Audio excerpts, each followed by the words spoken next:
A Asociación Galiciame, fundada no ano 2015, dá un paso máis no seu empeño por apoiar as persoas afectadas pola atrofia muscular. A partir deste vindeiro domingo, o colectivo que preside Merche Álvarez estreará nova sede. Será nesta casa mariñeira do barrio de Santomé, cedida polo Concello de Cambados. A verdade é que estamos moi contentos, é un punto de encontro para poder traballar, para poder acoller a todas as persoas que o necesitan, que estaba recibindo a xente na cociña da miña casa e ese non era o lugar adecuado para manter unha conversa cando unha persoa está perdida e buscando respostas. A posta de longo desta sede será este domingo cun evento solidario no que participarán varios artistas. Malia o reducido tamaño das instalacións, Galiciame quere sacarlle todo o partido posible, creando unha zona de oficina para poder realizar consultas e xestións e outra para o seu mercado solidario. Unha pequena oficina e un pequeno mercadillo solidario onde se podrá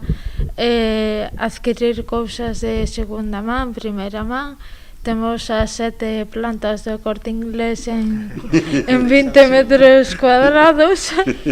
Hai todo tipo de obxetos. O colectivo chegou a un acordo co Concello de Cambados que cede estas instalacións por 5 anos co obxectivo de que a colaboración continúe no tempo. Aproveitan dende o Concello para recoñecer o traballo de Merchi dende que puxo en marcha a asociación.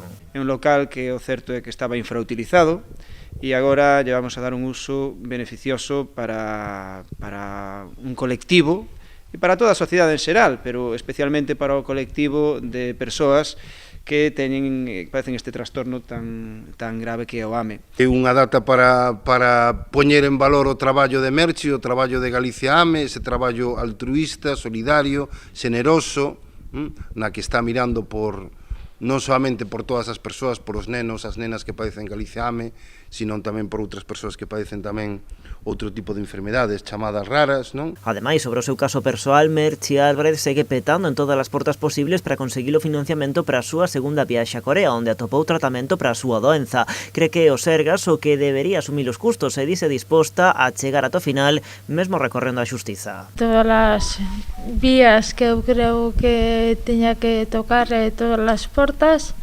eu espero que sea algo positivo, e senón pois xa me vou á vía judicial. Para este segundo tratamento en Corea, Merchi precisa uns 37.000 euros.